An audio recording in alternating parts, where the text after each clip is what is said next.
Hello everyone, welcome to the YouTube channel easy books. इस channel पे आपको सारी बुक्स के रिव्यूज़ मिलते हैं। बट अभी क्योंकि एग्ज़ाम चल रहे हैं इसलिए मैंने फोकस किया है ताकि मेरा खुद का रिवीजन होता रहे और मैं कुछ टॉपिक्स आपको भी पढ़ा सकूँ। तो ये स्पेसिफिक है D plus B pharmacist exam के लिए। उसी के जो करंट पोर्शन आता है, करंट जीके और कुछ जो भी जर्नल टॉपिक्स होते हैं, इकोनॉमिक्स हो गया, जीके हो गया, स्टैटिक्स जीके, सब कुछ इसमें कवर्ड है। इसमें मतलब पॉलिटी और सारे जितने भी टॉपिक्स हैं इन सबका कोलैबोरेशन मिला के ही एग्जाम के जर्नल अवेयरनेस वाले क्वेश्चन में पूछा जाता है। तो ये मैं खुद भी नोट्स ऐसे ही बनाती हूँ और मेरी राइटिंग ऐसी है, लेकिन मैं इस तरीके से आपको पढ़ाऊंगी कि आपको इसी वीडियो में जो भी कुछ भी आप पढ़ रहे हैं इसी वीडियो में आपको लर्न हो जाएगा। दोबारा सिर्फ आपको एक ही बार रिवीजन करने की जरूरत पड़ेगी। ओके, तो स्टार्ट करते हैं। नेशनल ऑर्गेनाइजेशन सबसे ज्यादा पूछी जाती है, बहुत ही इंपॉर्टेंट टॉपिक है। तो RBI, reserve bank of India, establish कब हुई थी? 1935 में एक्ट आया था आरबीआई का, तब ये स्टैब्लिश हुई थी। और क्योंकि हमारे एग्जाम में सुपरफिशियली चीजें पूछी जाती है तो there is no need to go on depth. Superficially हम चीजों को पढ़ेंगे और बस एक क्विक लर्निंग के पॉइंट ऑफ व्यू से ही पढ़ेंगे। ये सबको मोस्टली पता होता है 1935 को बना था। ओके, मुंबई में इसका हेडक्वार्टर है। मुंबई को माया नगरी वैसे भी बोलते हैं क्योंकि वहाँ पे पैसा बहुत है। आरबीआई बैंक वहीं पर है, उसका हेडक्वार्टर, तो वहाँ पर तो ऑफकोर्स हो गई। तो ये अगर आपको वैसे भी याद नहीं है तो मुंबई इसका हेडक्वार्टर याद ऐसे कर सकते हो। पहले इंडियन गवर्नर कौन थे? इंडियन गवर्नर इसमें इसलिए पूछा जा रहा है क्योंकि ये आज़ादी से भी पहले के टाइम पर बना हुआ है। इसको आज़ादी के बाद नेशनल बनाया गया था, 2 साल बाद बनाया गया था। समझिए उनको कि 1947 में तो देश आज़ाद हुआ था, उसके 2 साल बाद आरबीआई को उन्होंने नेशनल बना लिया कि ठीक है अब हम इसको खुद से ही गवर्न करेंगे। तो उसके जो पहले गवर्नर बने थे वो देशमुख थे। अब देखिए इससे कैसे याद करोगे कि जो पहले गवर्नर थे वो देशमुख कैसे थे? वो देशमुख ऐसे थे क्योंकि आरबीआई के पास होता है पैसा, उसके पास पैसे बनाने की मशीन्स होती है। मैं आपको बहुत ही सिंपल लैंग्वेज में समझाऊंगी। जर्नल जो आप डे टू डे लाइफ में यूज करते हैं, रिलेट कर सकते हैं, उसी से चीजें आप ग्रैब करेंगे बहुत इजीली।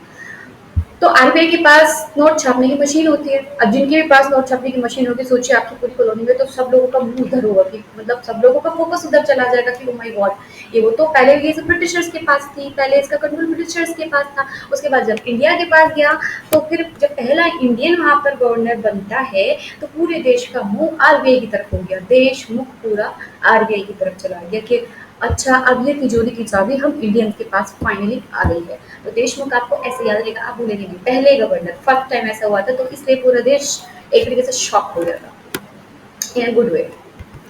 अभी प्रेजेंट में इसके गवर्नर कौन है? मल्होत्रा है। गवर्नर मतलब कि सिर्फ गवर्न कौन कर रहा है, इसका हेड कौन है एक तरीके से। तिजोरी का मालिक कौन है?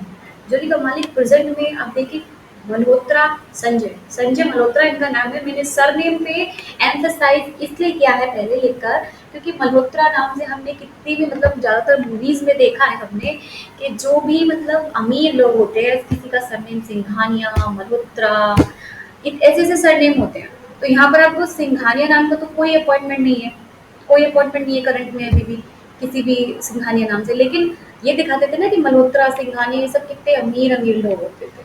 तो जिसके पास सब तिजोरी की चाबी होगी वो तो अमीर हो गई। तो ये मल्होत्रा संजय है। आपको मल्होत्रा सिर्फ संजय लिखा कहीं नहीं रहेगा, संजय मल्होत्रा ही आएगा फिर पूछा जाएगा तो, और आप इसे कैच कर लेंगे, आपको ये याद रह जाएगा। ओके, नेशनल बैंक कब बना? 1949 में बना था। Security and exchange board for of India, SEBI, ये भी एक नेशनल बॉडी है। और ये कब बनी थी? 12 अप्रैल 1992 में बनी थी। 1992 में बनी थी ये। ओके, ये सन इसकी इम्पोर्टेंट है। आप 1992 करके इसको मतलब ऐसे चलो आप ये सन 1992 में आपको याद रह जाएगा। मुंबई में इसका भी हेडक्वार्टर है। जितने भी फंड्स एक्सचेंज होते हैं सब कुछ इसी गवर्निंग बॉडी के अंदर होते हैं। और इसमें जो फर्स्ट वुमन चेयरपर्सन है, पहली वुमन जो चेयरपर्सन बनी वो बनी माधावी पुरी। अगर ये पूछा जाए पहली वुमन चेयरपर्सन कौन बनी?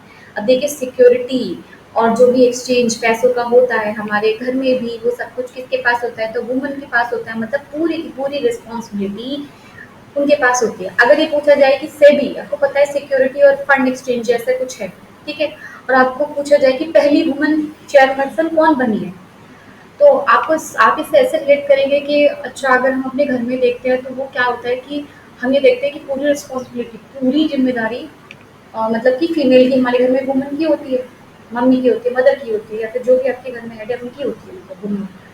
तो यहाँ पे पूरी, तो माधा भी पूरी आप ऐसे रिलेट कर लेंगे उसको। माधावी का माँ आप ऐसे कर सकते हैं कि पूरी ज़िम्मेदारी माँ की होती है। ओके।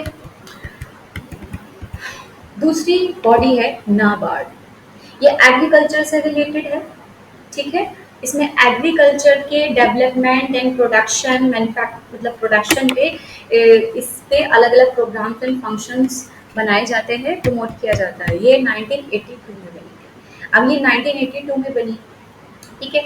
उसी के 10 साल बाद 1992 में सिक्योरिटी की मतलब ज़रूरत पड़ी, सेबी आ गया।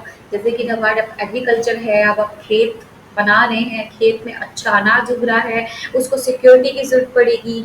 तो उसके कुछ टाइम बाद, मतलब इसके बाद आया था 82 और 92।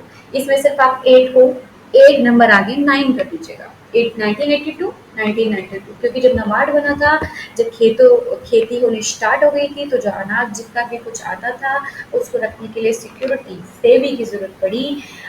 वहीं से वो चीज़ें एक्सचेंज होती थी। आप ऐसे करके बहुत सारी चीज़ एक नाम से रिलेट कर सकते हो, एक रिलेटेबल करके पढ़ो, स्टोरी बना के पढ़ो, आपको याद रह जाएगा। तो वो 1992 में बने थे सेबी, और नाबार्ड 1982 में बना था 12 जुलाई। मुंबई में ही इसका भी हेडक्वार्टर मुंबई में है। शाहजी केवी इसके हेड हैं।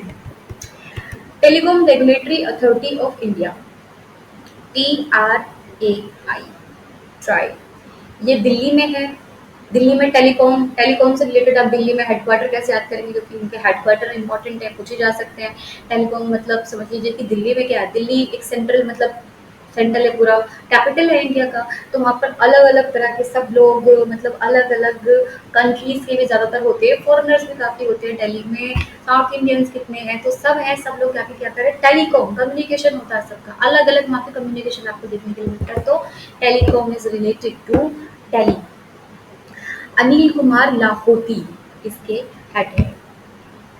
अनिल कुमार, जैसे कि टेलीकॉम क्या है, टेलीकॉम आप इसे समझ लेते हैं कि फ़ोन से रिलेटेड है। फ़ोन में सबसे ज़्यादा मतलब ये अनंत अंबानी, मुकेश अंबानी, ये वो अनिल ऐसे याद कर सकते हो, अनिल से अनिल अंबानी ऐसे कुछ करके।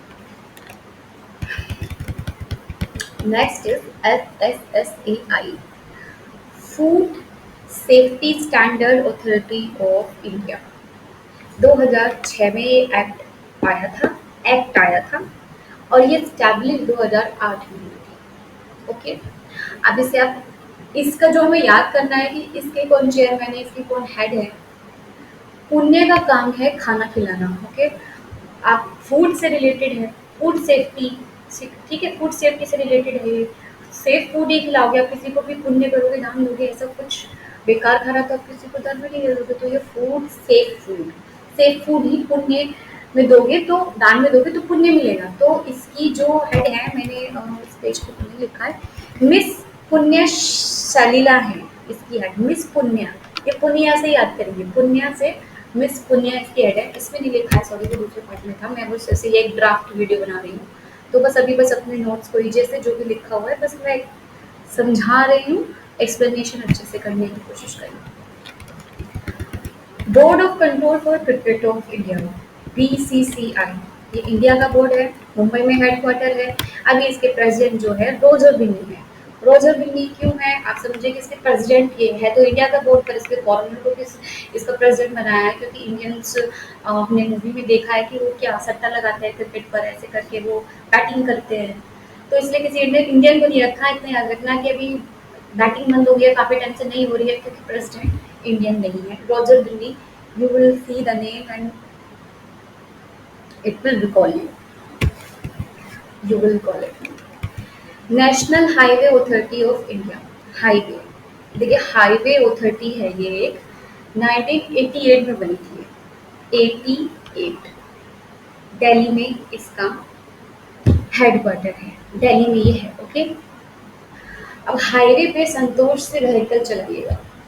हाईवे पे हमेशा हमें संतोष मतलब थोड़ा शांति से, पेशेंस में रख के ही कुछ चलाना चाहिए। तो संतोष से व्हीकल चलाइएगा मतलब संतोष इसके हेड है। संतोष इसकी जिसकी भी गवर्निंग बॉडी की अथॉरिटी के बारे में पूछा जाएगा नेशनल हाईवे के बारे में, तो वो संतोष से ही क्वेश्चन पूछा जाएगा। ये मिस्टर संतोष है।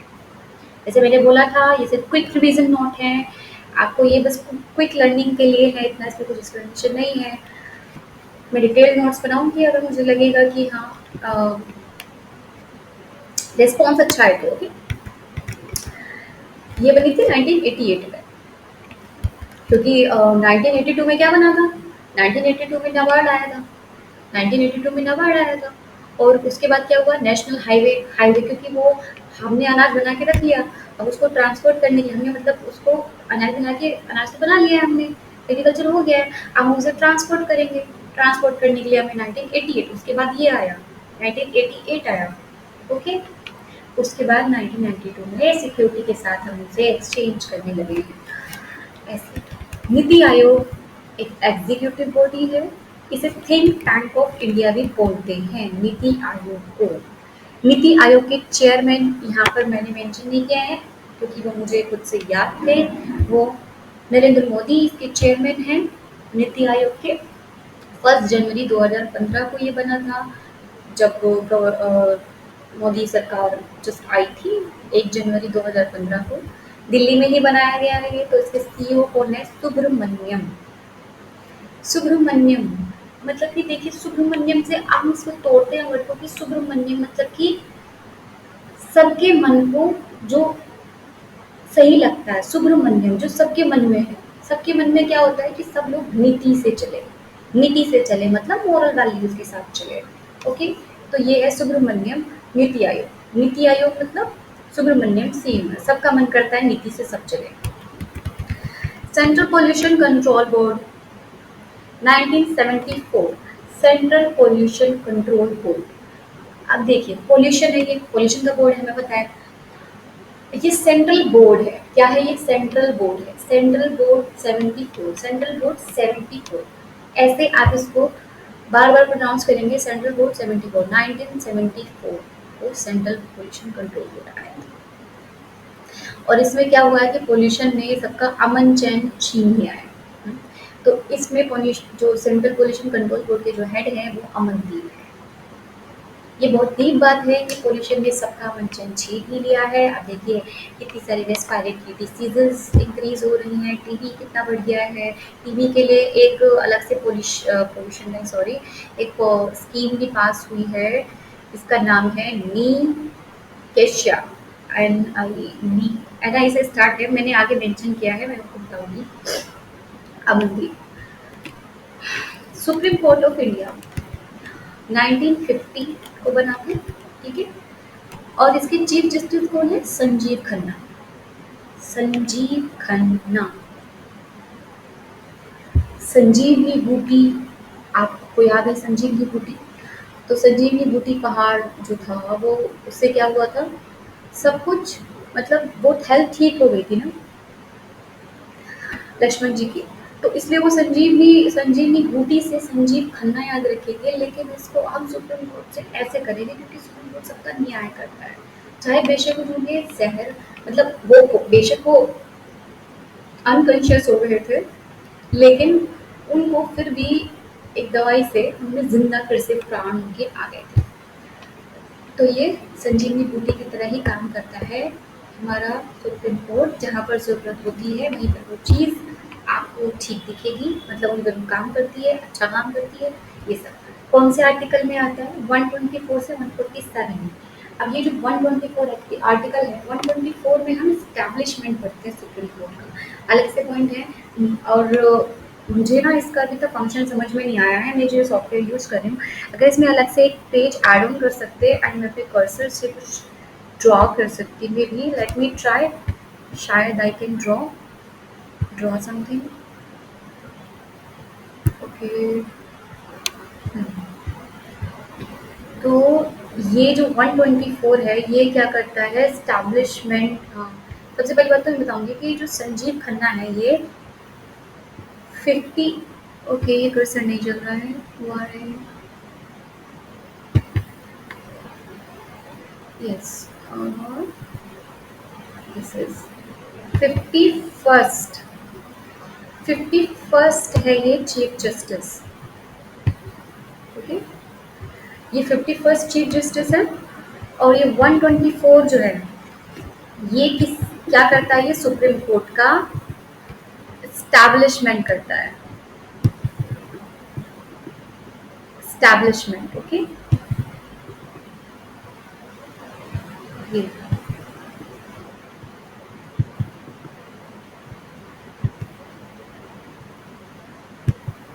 स्टैब्लिशमेंट। और जो पावर्स होती है सुप्रीम कोर्ट की, अब देखिए सुप्रीम कोर्ट के पास पावर होता है, ये तो आर्टिकल 124 है जिसमें आपने देखना है। ठीक है, जो पावर्स होती हैं सुप्रीम कोर्ट की, पावर्स किस आर्टिकल में आती हैं? Article number 32। आर्टिकल नंबर 32, इसमें पावर्स होती हैं। कंफ्यूज नहीं होना है। Article number 32। अब देखिए, कोई अगर किसी को कहता है कि मैं तुम्हारे 32 के 32 दांत तोड़ दूंगा, तो वो, क्योंकि दांत इतने ज़्यादा स्ट्रॉन्ग होते हैं, एनिमल होता है हमारे टीथ्स में, तो जो वो इतना पावरफुल है, इतना पावरफुल है कि वो एक मुक्का मारेगा और आपकी 32 से 32 दांत टूट जाएगा। तो बहुत पावरफुल होगा। तो सुप्रीम कोर्ट की पावर सबसे ज़्यादा है, सबसे ऊपर सुप्रीम कोर्ट की पावर है। तो भी इतनी सारी पावर है कि वो पूरे 32 के 32 दांत तोड़ सकती है किसी के। ठीक है, तो अब मतलब याद करने का तरीका है, आर्टिकल 32 में सुप्रीम कोर्ट की पावर्स है। ओके, मैं इसको इरेज कर देती हूँ।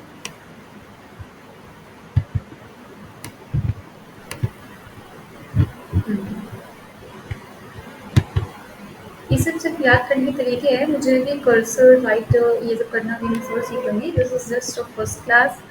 अभी हम आगे देखते हैं। ठीक है, ये सब हम बाद में देखते हैं।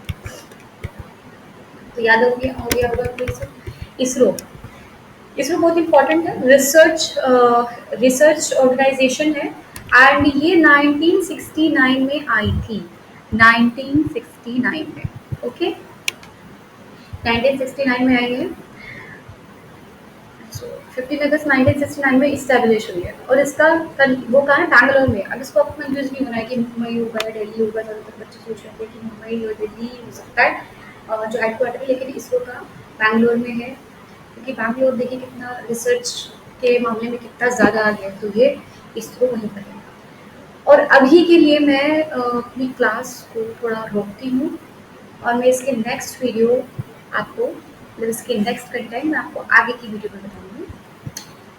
तो अभी के लिए मैं जस्ट कुछ चेक कर रही हूँ एट द एंड, अगर कुछ हो सकता है, क्योंकि मैं चाहती हूँ कि थोड़ा फीजिबल तरीके से मैं पढ़ा सकूँ।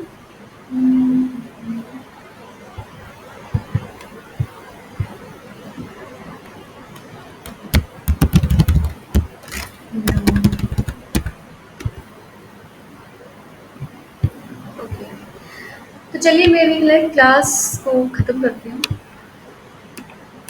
I will post next video. Okay, तब तक बाय बाय।